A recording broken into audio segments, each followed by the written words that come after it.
জামাত তো নির্বাচন চায় না। জামাত কখনো নির্বাচনে জিতে আসতে পারবে না। ওরা তো নির্বাচন চাচ্ছে না, কারণ জামাত তো নির্বাচন চায় না। জামাত কখনো নির্বাচনে জিতে আসতে পারবে না, এটা পরীক্ষিত সত্য। 1970 নির্বাচনে জামাত ভোট পেয়েছিল সারা পাকিস্তানে 0.06%। সারা পাকিস্তানের মধ্যে 2 লাখ ভোট পেয়েছিল তারা, যেখানে আওয়ামী লীগ 163টা আপনার সিট পেয়েছিল। জামাত জানে তাদের হয়তো একটা রাজনৈতিক সংগঠক হিসেবে তারা কমিউনিস্ট পার্টির মতো ভিতরে ভিতরে মোটামুটি তারা খুব দক্ষ, কিন্তু তারা নির্বাচনে একেবারে দক্ষ না।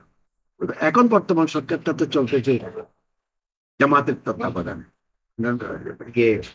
ইউনূস নিজেও একজন বড় ধরনের জামাত কর্মী, জামাতের সমর্থক। আর তার তো পলিটিক্যাল কোনো ব্যাকগ্রাউন্ড, ইউনূসের কোনো পলিটিক্যাল ব্যাকগ্রাউন্ড আছে নাই।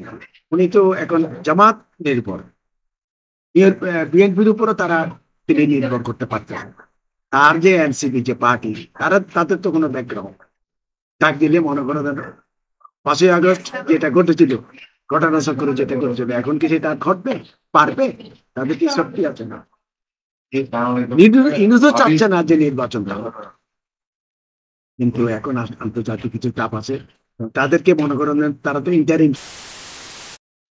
তাদের তো মনে করেন ধরেন একটা পদত্যাগ দরকার আছে, এই জন্য তারা একটা নির্বাচনে যাবে। তারা চাচ্ছে না যে মনে করেন আওয়ামী লীগ নির্বাচনে এই মুহূর্তে নির্বাচন দেন। আপনি নিশ্চিত ধরে দেখেন আওয়ামী লীগ একবার 2 থেকে 210টা সিট কভার করবে। আওয়ামী লীগের অন্য যে কোনো সময়ের চাইতে আওয়ামী লীগ এখন অনেক বেশি সংগঠিত। এটা আমরা 1971 সালেও আমরা এটা দেখেছি, 1970 দেখেছি। আওয়ামী লীগকে এমনি বোঝা যাবে না। এখন মাথা ছেড়ে দেন, ইউনূস আজকে বলুক যে ঠিক আছে আওয়ামী লীগের উপর থেকে সমস্ত ইতিহাস তুলে নিলাম, আসেন রাস্তা, দেখেন কি অবস্থা। ইউনূস জানেন যে আওয়ামী লীগকে যদি রাজনৈতিক ভাবে ছেড়ে দেওয়া হয় তাহলে শুধু রাজপথ না, বাংলাদেশের এই যে যেটা বললাম আজকে এখন বর্তমানে বাংলাদেশ সকাল 9টা, আপনি এই মুহূর্তে 9টার পর থেকে যদি নির্বাচন দেন 210 সিট তারা এখনই কভার করে।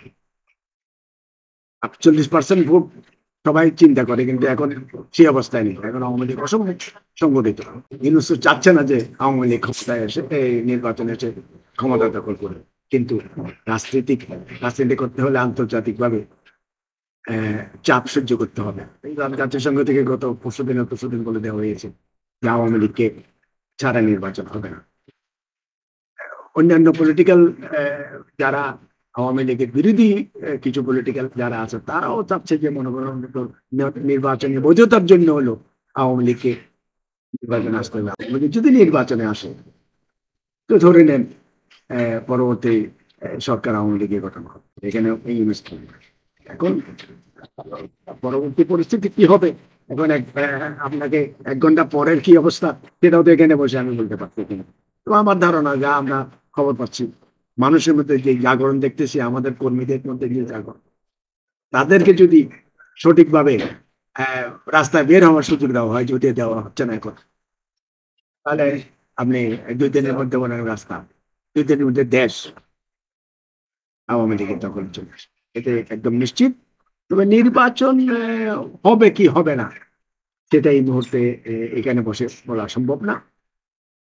রাজনৈতিকভাবে যেসব জানতে পারতেছি আমরা বিভিন্ন সোর্স থেকে, বিভিন্ন টেলিভিশনে খবর থেকে জানতে পারতেছি যে মনে করেন নির্বাচন চাচ্ছে আন্তর্জাতিকভাবে, এটা নির্বাচিত সরকার আসুক, এটা সবাই চায়, কিন্তু এরা চাচ্ছে কিনা আন্তরিকভাবে। কারণ বিএনপিও তো মনে করেন ধরেন যেমন তারেক দিয়ে প্রথমে যেরকম লাভালাভি করছিল, এখন একদম চুপ হয়ে গেছে। তারাও মনে করেন নির্বাচন চাচ্ছে কিনা বুঝতে পারতেছে।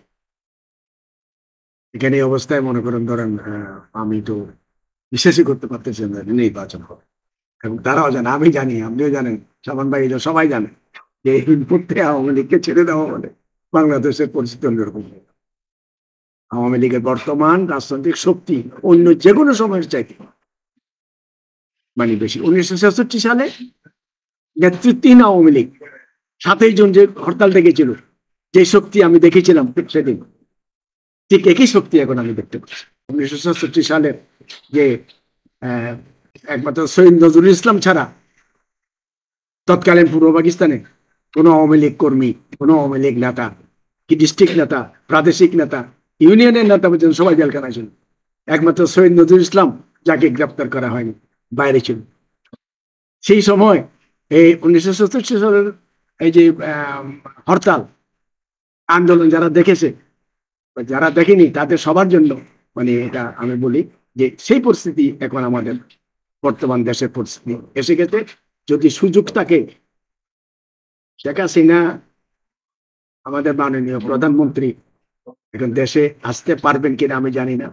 তিনি ছাড়াও যদি সুযোগ দেওয়া হয় এই মুহূর্তে আওয়ামী লীগকে, তো ধরে নেন যে দেশের পরিস্থিতি সম্পূর্ণটাই আওয়ামী লীগের দখলে চলে যাবে।